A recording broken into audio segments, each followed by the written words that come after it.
What's up, everyone? Today we're back with another review, and today we're going to be taking a look at the Athearn ready to roll 40-foot outside braced ballast hopper car. Our model is decorated in the UP maintenance away scheme. Go ahead and open it up real quick. We do have an exploded parts diagram right here with some of the warranty information on the back, and we do have a Athearn newsletter on the back as well. You have the two-piece hard plastic shell, a soft inner plastic liner. Go ahead and open it up. See pretty good detail right off the bat. Nice ballast load. So we're gonna go ahead and get this loaded up on the turntable and take a closer look at it. Over at the A end of the car, we do have a lot of nice details to take a look at. We do have the grab irons running up the end of the car, the drop style, and over at the top we do have more of the regular style, all nicely done in the wire brass. We do have the stirrup steps on both sides of the car right there. We do have a few more grab irons on either side of the coupler, very nicely done. And we do have the internal support brace for the hopper structure in there. A few more grab irons, all nicely done as well, separately applied. And then we do have the McHenry's plastic scale coupler. And we do also have another little extra piece, the roping eye, separately applied. All very nicely done. Looks really good. Over here on the left side of the car, you can see we got a little bit better view of the grab irons and these nicely done, fine wire brass grab irons right here. We have really great rivet detail on these outside braces. So for example, this first one, quite a few number of rivets, and on the second and third one, a little bit less, and the number of rivets depend on where the outside brace is on the actual car body. We do have the safety striping along the side of the car, nicely done in the yellow. We can see here, we got the road name and the road number. We got the weight limits. And if you barely see, we do have what door it is. So this door would be door number 3, and we got door number 4 right here. You get a little bit better view of those outside gates right here. Kind of the gate mechanisms in the middle.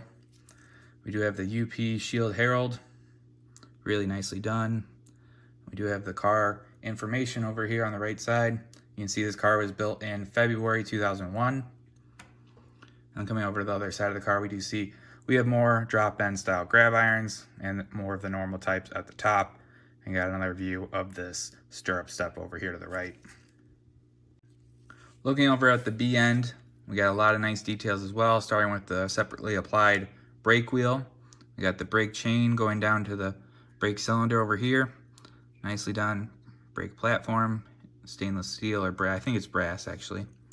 But internally of the car, you can see the brake cylinder in there. And then we do have the brake air reservoir right here and the triple valve. A lot of great piping in there. Nicely, finely done. Looks really good. We have the same grab irons over here to the left side. We do have the scale plastic coupler and similar details to what we saw on the A end of the car. And just taking a quick look at this other side of the B end, you can see a little bit better of the details coming off of that air reservoir.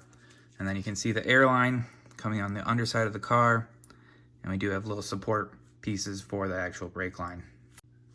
Looking at the underside of the car, we can see a lot of the great detail that Athearn has put into this model. First off are the 70-ton Bettendorf trucks.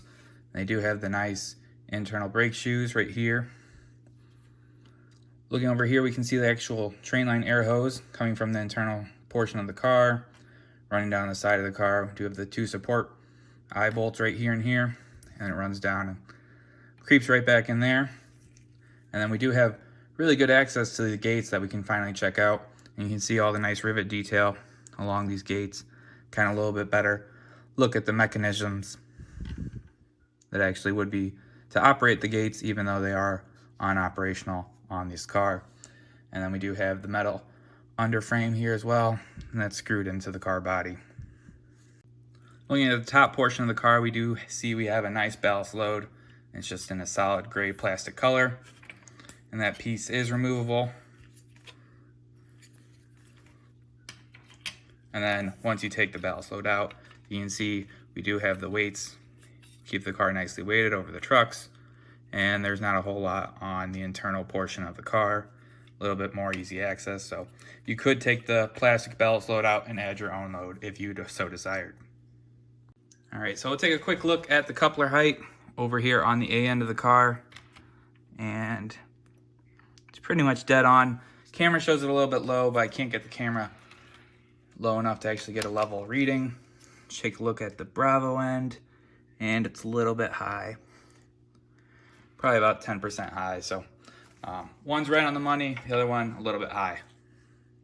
All right, so we're gonna quickly weigh these cars. They are 5 5/8 inches long, which is an NMR weight of 3.81 ounces.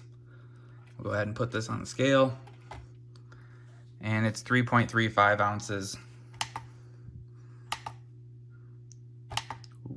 or 96 grams. So a little bit underweight, but these should be pretty easy to add weight, especially with that ballast load that can hide quite a bit of lead weights or tungsten putty.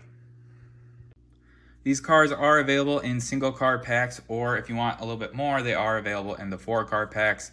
In this latest run from Athearn, 1 of the single car packs was available and 2 of the 4-car packs were available, for a total of 9 individual road numbers available in this run. I went ahead and I picked up quite a few of them, so we're gonna go ahead and show you guys some run-by shots of the new ballast train I got. And then while we're doing that, I'll throw up the scores of the actual cars as well. All right, we're gonna go through the scoring real quick. We're gonna throw up the rubric just to show the individual categories and their point values. First things first is the packaging. Standard Athearn packaging, no issues there. Good soft inner liner, 2-piece hard plastic shell. Accuracy, this car isn't 100% accurate, and that's fine with me. The car bodies is a little bit different from the prototype, and the discharge gates is quite a bit different, but this is a pretty averagely priced car, so not expecting a whole lot. Paint scheme was really close to what you see on the modern day cars though. Overall, the paint was really well. I didn't see any fuzzy lines or paint damage, and they did a great job matching that UP maintenance away scheme. The details overall, very nicely done with the grab irons, the brake details, the air lines.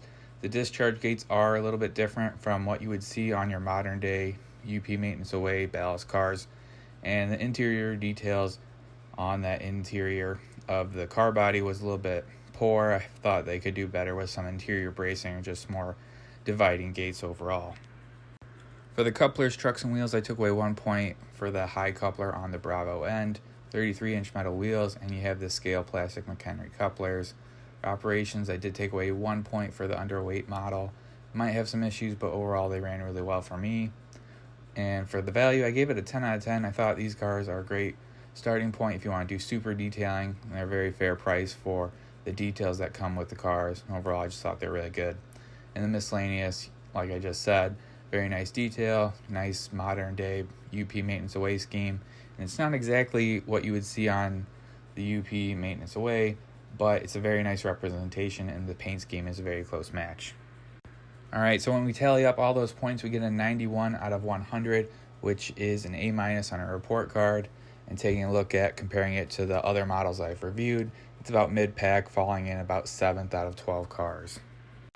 I think Athearn did a really nice job on these cars. They have a lot of great details, they look really well, and they run very well for me. If you're willing to overlook some of the discrepancies with the car bodies and the discharge gate, I think these will make a great addition to any sort of modern layout, especially if you do UP or any sort of maintenance away operations. And if Athearn does produce another run of these models, I will 100% pick these up. I thought they were a great buy, and I really hope they do another run so I can get more of these cars and get a more full train.